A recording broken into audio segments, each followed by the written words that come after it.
I think one of the biggest impediments to a real strong sort of politics in this country is, okay, what do you call yourself if you believe very strongly in the national well-being of America? A patriot? Fascist. And I would say nationalist, right? Oh, okay, yeah. What do you call yourself if you believe in wealth redistribution? You know, that people should share the money around. Communist. Generous. I was gonna say socialist, right? Okay. And then who else took that fucking name, right? So you're national. Okay, I'm a nationalist, right? And I'm a socialist. Oh shit, you know. So you can never do it again. Right. No one could ever do that ever again. Yeah, so some fucking Austrian art school dropout, you know, fucking fuck things up for everybody. Yeah. Yo, mic check. Woo, shit. Testing. 1, 2, 12. What up? This is my dance song. Can you hear me? Alright, it goes like this. My favorite color is red, like the bloodshed from Kurt Cobain's head when he shot himself dead. Women all grabbing and my shit's kebab. Bought Lauryn Hill's tape so her kids could starve. Thought I was ill, now I'm even more so. So welcome back. This is the New Low News Show. I'm MC Graham. I'm Adam. I'm King Cobe. Alright, I need to ask you guys both a serious question. Mm-hmm. Have either of you, or both of you, checked your privilege today? Which, do I have a privilege? Oh, you have numerous privileges that you are not aware that you have. That's actually part of the definition of privilege. Give me what's owed to me. I don't know. Really? Oh yeah, no, I mean, because you are European. Sort of. Okay, you're Yes, I am white. yeah, you're kind of swarthy, but you could pass, you know, and you're tall, you're healthy, you're right-handed. Yes.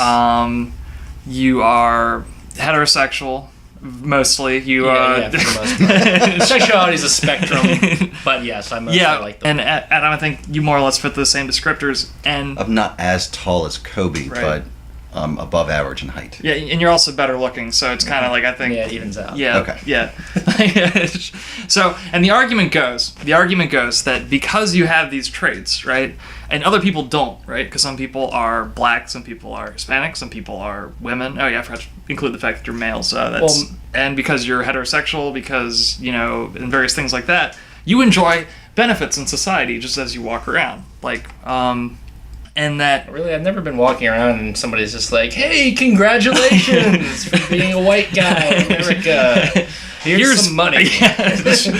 Yeah, and that's the thing. I think what happened, if I understand the history correctly, originally people were talking about legal privileges, because it used to be that you would experience differences in treatments just by law. Like, for example, if you lived in a segregated area, and you were black, you just couldn't enter a restaurant. It was illegal. The police would come. Whereas as a white, you could go pretty much right. anywhere. So you had these legal privileges. But then, or you could vote. Like, for example, women couldn't vote until the 1900s, and men could vote the whole time. More or less, although I did hear that back in colonial eras, some women in some states could vote if they were the property owner. Like, let's say their husband died or something. Right. They could vote. But that was very rare. Right. So you have these legal differences in treatment, right? Anyway, so these are fucking abolished, right? Yes. You have various landmark Supreme Court cases, changes in federal law, and suddenly the legal differences in privilege are abolished. But hey, let's look around. People are still treated differently.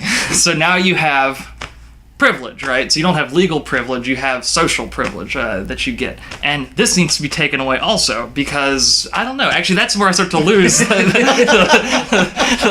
whole train of thought, because my life is not that great. It might be, I'm randomly stopped by police a little less. The schools I went to were a little better, but that I had no control over that. And it's mostly a tax thing, I think, and a thing like that. But, and also, you don't, none of us here come from money. Right. I mean, there are certain people, there's certain kinds of rich out there that we never get to meet in person because they live upper echelon lives, totally different classes. Oh yeah, like the comedian Bill Burr said when he went to, I think, like a golf tournament or something. New Low hero Bill Burr. Yeah, oh yeah, definitely check him out if you haven't. He said there's a whole stratosphere of white that he had never encountered before.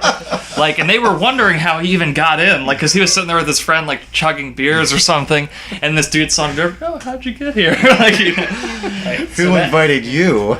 Perhaps that is white privilege, Right. not just class privilege. yeah, I would say it's probably a little of both, but yeah, that's like people that have millions of dollars who like never have to interact with any of us because they have servants and stuff like that. That's not me, you know. I'm just a working stiff. So how should I feel about my privilege?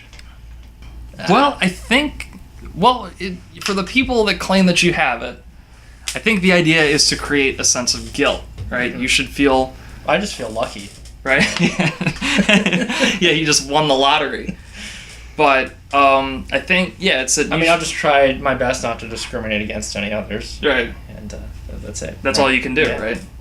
And then people would claim, I think that we need to overcome a systemic bias against certain groups so that women and black people and Hispanics and everyone else are not treated as terribly as they are now. That's also your job. How do I do that? Well, and that's the thing. I have no fucking idea, and I think part of that is because there is no real left-wing politics in this country. I just remember that I'm absent-minded. Wait, I've lost my mind. I can't find it. There's enough information on there to fucking steal someone's identity. Yeah. And that's where you get your $250,000 fine and your fucking, 5 years, 10 years imprisonment. Because, like, shit like that. So, for example, Well- if, like, someone like me in my profession was, like, selling Social Security numbers, for example. Right. Just literally just fucking being... Like on the street corner, or yeah, in a way, on a digital street corner. So, for example, I write down a bunch of, Social Security numbers of deceased people. Yeah. And that way, illegal immigrants can come here, and then they get a Social Security number. That's where, like, you get tacked with, like, a $500,000 fine and 10 years in prison. Well, but think about it this way: if you get hit for that, right, you'll be going to white collar jail, right? And then I wouldn't. you wouldn't. I don't think I would. I think it's a white, like, if you can go there, right, though, Yeah. think of it as a career move, because then you could meet the real fucking frauds, like the guys Yeah. who were ripping off people, not just selling social security numbers like a common Well, hood, here's the but, thing, though, like, I would have to have, like, a certain... I'd have to be in that fucking, that different privilege of white, I guess. Right. You know what I mean? Because these are the types of people who commit the fraud who are already worth billions of dollars Right. oh anyway. yeah, they can apologize. Yeah, they can pay a apologize. fine, They can less just than what they appoint a told. new CEO, and then they're fucking playing golf on the 18th hole at their prison. Yeah, they're with at a their- fucking ankle bracelet. Oh, then they you can know? get a job as financial regulators. Yeah. because Yeah. they know the business so Right, well. the inside out. Yeah, so you talk to those guys, they like you because you're a likable dude. Next thing you know, you're doing the real shit, and then you will Not finally a be small time shit. Yeah, you will finally be one of the members of the new low that has, the Holy Grail, which is real fucking privilege. But anyway, free healthcare, Yeah, free beer, right, free boobs. right. But that's how does. $50,000 a year. Yeah, Yeah. This is a real platform we could run on. right. I'm freestyling every verse that I spit, cause I don't even remember the words to my shit. Like, this country has always been kind of center left, so it started out in sort of only white male property owners could vote or make any decisions, and the momentum has always been to do away with those legal privileges, but there's no politics Right. in the mix to change any of this shit. There's the new low hero from 100 years ago or so, Huey Long. Yeah, Who share the wealth. ran on a platform of share our wealth. Yeah, Mm-hmm. And he wanted to literally just do wealth redistribution. Yeah. Like, it was that simple. Well, And brilliant. Well, and, he was shot. because that's what happens when you start talking about the real shit. Right. Like, When you start saying, hey, if we give poor people some money, then... well, see, here's the thing. Like, if you can assault practically, or you can advocate for any cause you want. Like, you can advocate for drug legalization, gay rights, anything like that, as long as you don't disturb the basic, system of rent accumulation that exists in this country. No one will care. But as soon as you start saying shit like, hey, why don't the rich cough up some more of that money? Then you will be on like yeah, you'll get shot in a Louisiana State House or whatever. Okay, so think of your life as a sinking ship. Okay, that's probably not hard. That's not hard for me to do. It's not hard for anybody to do. Think of your life as a sinking ship, all right? And there's the one percenters, right? They're already on the fucking lifeboat, you know, and they're just paddling away with their servants. No, not boat. Yacht. Yeah, their life yacht. Yeah. they have a private life yacht that comes up.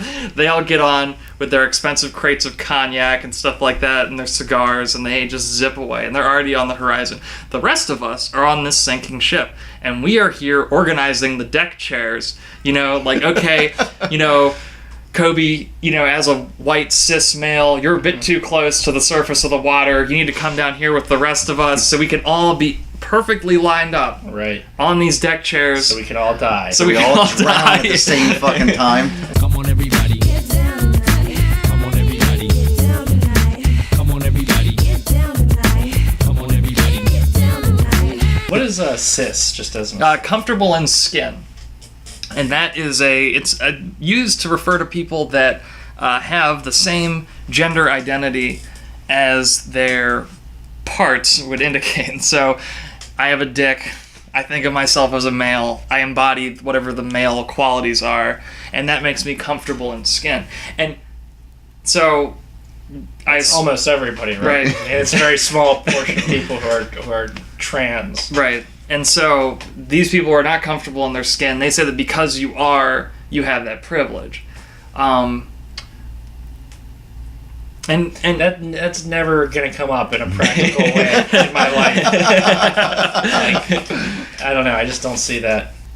Like if you were trans or something, and you applied for health insurance, they'd just be like, no. Actually, that was. I actually had that experience at work one day. There was. Genetically, there was a person that's genetically male, but he identifies himself as a woman. Okay, and I was actually on the phone with a person who was genetically female. Okay, and she just didn't understand it. I mean, to me, like, it was just so fucking. She was so fucking narrow-minded, in my opinion. Right. It's just like, you know, it's like, no, if you have a penis, you're a man. Just like, end of story. It's just like, who the fuck are you? You actually have, you know, it's like, why do you even give a shit? You know what I mean? I mean, the guy actually did end up getting coverage, right? Like through Medicaid, I guess, but. Wait. So the woman you were on the phone with was talking to me about certain prescriptions, about another about another person who was going to get prescriptions filled at my pharmacy. Right. Okay. Really feel like I might be stepping on a line here, discussing all of this, but no names. Okay. No PII. PHI. Yeah. Protected Health Information. Okay. Yes. So.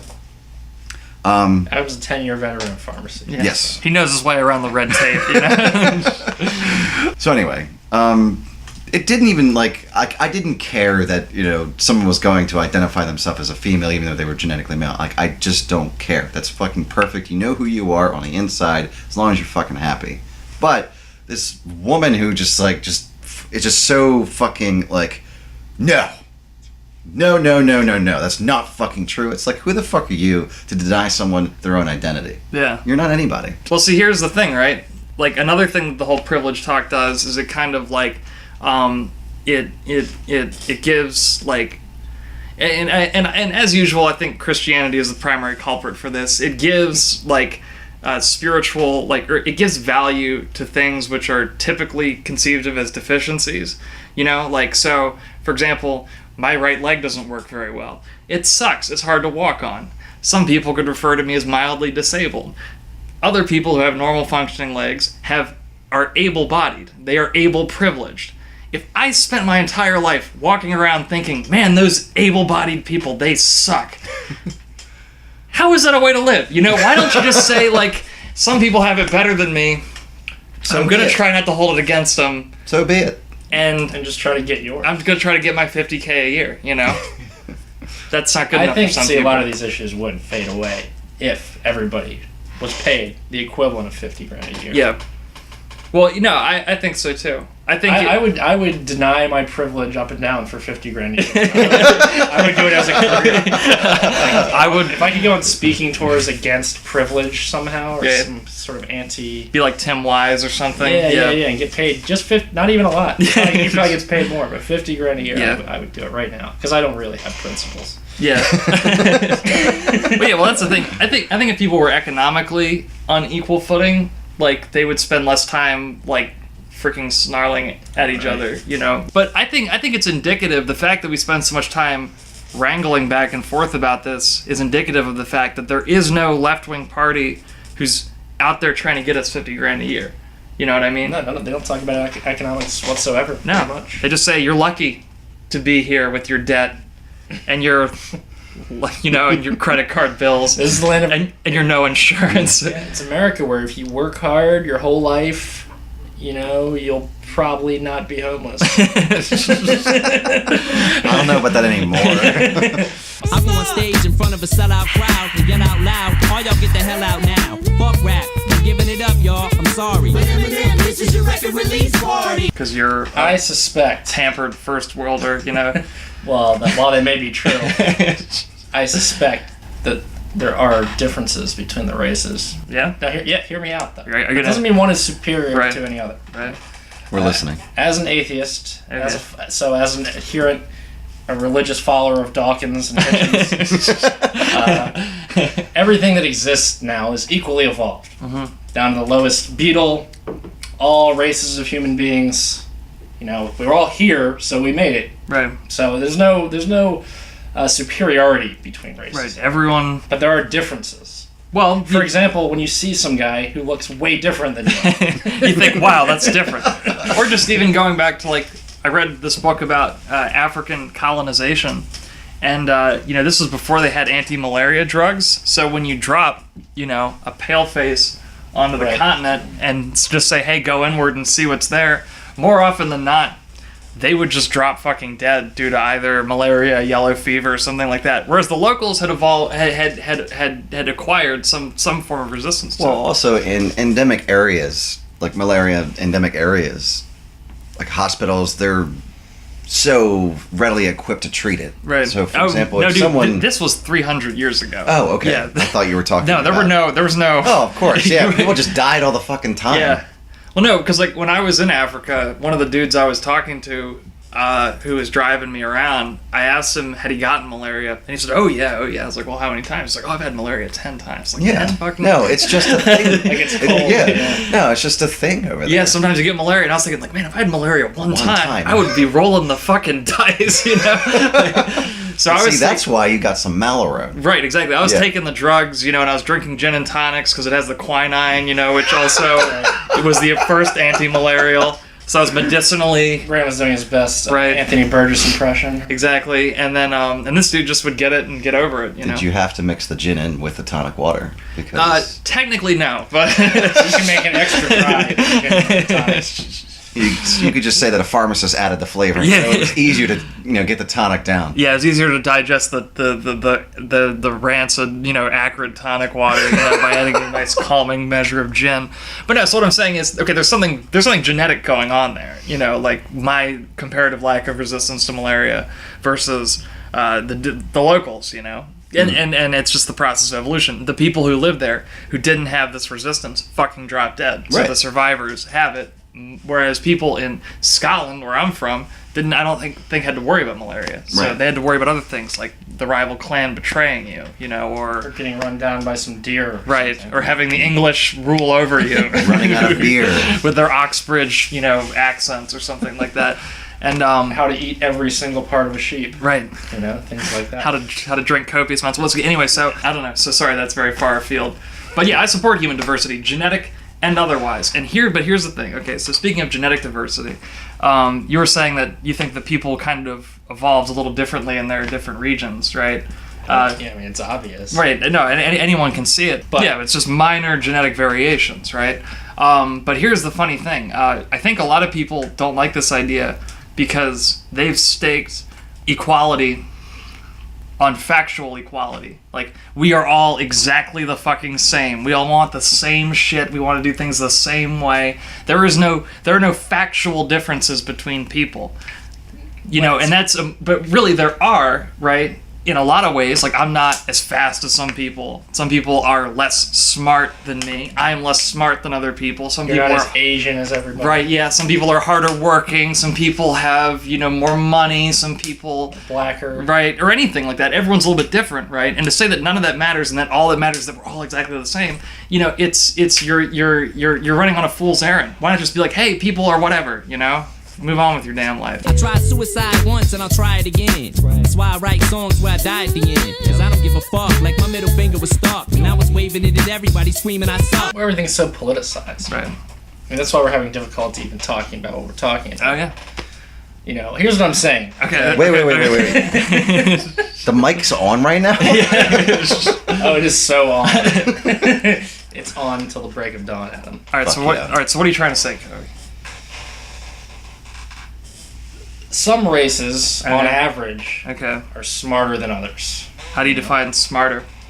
They score better on intelligence aptitude tests. Okay. Tests that were devised to test their intelligence show their intelligence to be greater. Right. I don't know how else you want to test their intelligence. That's all we have. And this is on average. And now there's exceptional individuals. Right. Like, A lot more in some groups than others. Asians, I'm talking yeah, about. yeah. So, is what you're saying that you're an Asian supremacist? Yeah, well, you kind of have to be. And they excel at everything they put their minds to, you know? Well, you know, like Japan, for example, has more Michelin star restaurants than anywhere else in the world. It has more Michelin starred French restaurants than France. And you're saying that's due to an innate superiority? I don't know about the Japanese in particular. Right. Dumb motherfuckers can be from, you know, there's some dumb fat Asian people out there, sure. I met one. I went to high school with one. I was taken aback because it was literally the only one. But Right. So there's obviously great variations within ethnicities, and then as globalization happens, you know, there's a lot more mixing up of everything, and I think there's more people claiming to be biracial in the United States than ever before. So Yeah. Do you think that'll bring the numbers up or down? it's hard to know, you know. Yeah. One thing I wanted to discuss is, like, every now and again I talk to somebody, usually a baby boomer, somebody a little bit older than us, who says, like, you know, as the world gets more globalized and interconnected, people will start, you know, racism will go away, people will start having children, Okay. biracial children, and eventually everybody will be like one, like, tan people. Why would you want that? Precisely. I'm bored out of my gourd, so I took a hammer and nailed my foot to the floorboard of my Ford. Guess I'm just a sick bastard. There's one sandwich short of a picnic basket. I think to me, I like human diversity in the fact that I like all the different ways people get along in the world. Like, you know, if you go down to like the Amazon or something and find tribes there, like there's like one tribe that like coexists with like this one species of monkey, like that they just keep as pets, and they're just like all over whatever the tribal area, and they like the women will even nurse the monkeys or something like that. Like it's a very like symbiotic sort of thing. And then you go to like other parts of you go to parts in Africa where people like steal food from lions, like that's what one tribe does or whatever. I like just seeing all the stupid ways people figure out how to do things, and that's one of the reasons I don't like American imperialism or adventurism overseas. Because, like, okay, so we have our way of life in America, which is terrible. It's bad enough having to live under it yourself. And then I don't like going we're over. gonna import that. Yeah, like, okay, export it. hello, Iraq, we're going to make you like fucking Nebraska. It's like, why? Why would you, how could you think that's a good thing to do to someone? So it's like, I think that actually keeping people more or less, just letting them be, you know, is my default impulse. Then again, it's like yelling at a brick wall, though, because so many people in America are just do-gooders and busybodies, and malcontents and other. When you're president of the United States, when your sleeper cell, you know, position gets, you know, promoted, you know, within the Illuminati, and you actually ascend to the government. When it's my turn, yeah. When it's your turn, your foreign policy will be non-existent. Is that what you're trying to say? Absolutely. Okay. No policy. Yeah, my policy would be taking a benign disinterest in other countries. Like, oh, you're having a war? Interesting. You should maybe fix it, or don't. I don't really care. Let me know if there's a way I can help, and I will refuse to. Publicly refuse to. Yeah, no, I would just because in America we're so fucking safe, you know? Mm-hmm. We're across an ocean. We have nuclear weapons all over the place. We can just sit there, you know? So, and I think that's the best way to preserve human diversity is to just let everyone do their own thing. One Excedrin tablet, short of a full medicine cabinet. I feel like my head has been shredded like lettuce and cabbage. My IQ is probably below 80, just like Kobe's. Graham's Yeah. probably about average, with about probably 98, I think. Yeah. Yeah. So what's probably an average, you know? You know that at least 50% of the population's worse. 50% of the population has an IQ of 90 to 110. 0.5% of the population is actually below, has mental retardation or mental handicaps or whatever. What's the PC term for that kind of shit now? dumb. Stupid. Can't And read good. And then it's 2.5% of the population has near genius or genius level. Yeah. No, well, that's the thing. Most people tend to cluster None of around us are average. them, Yeah. so. Yeah. I've been trying to chime in with some info on top 10 smartest people. Oh, okay. Stephen Hawking, age 70, IQ of 160. Wow. A white. Some could say that. Disabled too. There's other things about Yeah, it. he has ALS. Check your able privilege. Yeah. Kim Ong-yong, he's actually in the Guinness Book of World Records as having the highest confirmed IQ in the world, an IQ of 210. 200 fucking 10? Yeah. Jesus Christ. By the age of 4, he was auditing college courses. At 2, he was already fluent in 4 languages. How do you get to be that damn smart? Dude, it's all genetic. How many kids does that guy have? We could look it He up. needs to have at least 16. 100,000. Yeah. We should Billion. legalize polygamy just for him. Paul Allen, Okay. age 59, co-founder of Microsoft. Okay. IQ 170. Okay. I don't understand why this is actually on his little infograph right here. $14.2 billion. That's his net worth. Well, there is a connection between IQ and how much money you make. Although in these extreme cases, the whole model breaks down. On Stephen Hawking's, little info shit, it's about he helped us mere mortals understand the universe. Right. Then this is just saying some rich guy. Well, see, that's the thing. Having an IQ is only half the battle. You need to do something with it. Like this guy, he's like, okay, I'm a really smart motherfucker. I'm gonna make a company or whatever. Whereas Stephen Hawking, had IQ, grander ambitions or whatever. An IQ of 170, I know, that's not too out of the question. I've met people that claim to have IQs of 170 and they just jerk off and watch anime or whatever. So. Now, this guy is actually kind of cool, I think. His name is Rick Rossner. Age 52. His IQ is 192. Okay. Changed his name to stay in high school into his 20s for some reason. But check this out. Pervert. Here we go. You wouldn't think Rick Rossner's job title would be that of a television writer who most recently worked for Jimmy Kimmel. But then again, he isn't your average genius. So just what you were saying, some guy Here we just, go. 192. In fact, his resume includes stints as a stripper, roller skating waiter, bouncer, and nude model. Interesting. Yeah. Okay, here we go. Kasparov. Kasparov, yeah. This is a chess guy, I think. Yeah. Holds the record as the youngest undisputed world chess champion when he won the title at the age of 22. IQ of 190. These fucking people. They're so damn smart. Sir Andrew Wiles. What the fuck is this guy? IQ of 170? I noticed something. Are there 15 prizes in math and science. Are there any women on this list? Well, we're only halfway there. Actually, we're a little bit more than halfway. Okay, no, because I'm just curious because I heard somewhere, and this is unconfirmed, that I haven't bothered to look it up, that women are more likely to have IQs around the average. They can be but they're extreme cases in both directions are more likely to be men. So there are more men who are mentally handicapped, but there are also more men that are geniuses. Super geniuses or whatever. Parageniuses or just genius level, yeah. Right. Did you know that a woman's brain is smaller than a man's brain, but it actually operates more efficiently than a man's brain? I believe that. Yeah. True story. Where'd you read that? Oh, I fucking love science who or the something. fuck cares where I read it? That looks like a woman to me. That is a woman. Excellent. Judith Polgar, age 36, IQ of 170. Child prodigy. At age 15, Polgar became the youngest chess grand champion, beating Bobby Fischer's record by about a month. How about that? I wonder what Bobby Fischer would have been. As soon as I saw Kasparov, I started thinking about Bobby Fischer, but he's dead. Christopher Hirata, age 30. Christopher Hirata is one of those people even smart people are jealous of. IQ of 225. Wow. Hey, brother, can you spare some IQ points? Yeah, really. By 16, he was working with NASA on projects dealing with colonizing Mars, and he earned his PhD in astrophysics from Princeton at age 22. At 14, he had entered Caltech. Jesus fucking Christ. Terrence Tao, age 37, IQ of 230.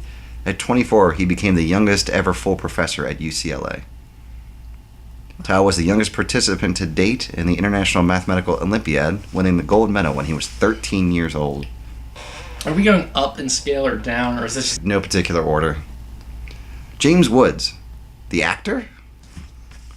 IQ of 180, age 65. How about that? Interesting. I had no idea. Well, This is the guy that was in Scary Movie who walked out of a room when he saw a possessed woman turn her head around 360 degrees and vomit. He did deliver that line pretty well. Fuck this. I just walked right out the room. Well, you gotta be a genius to do that. Got bitches on my dock out in East Detroit, cause they think that I'm a motherfucking Beastie Boy. So I told them I was Mike D. It was like, gee, I don't know, Mike D. I told them meet me at Kid Rock's next concert. I'll be standing by the Loch Ness Monster. I'm gonna peace out, then I did it to the weed house. Smoked out till I started busting.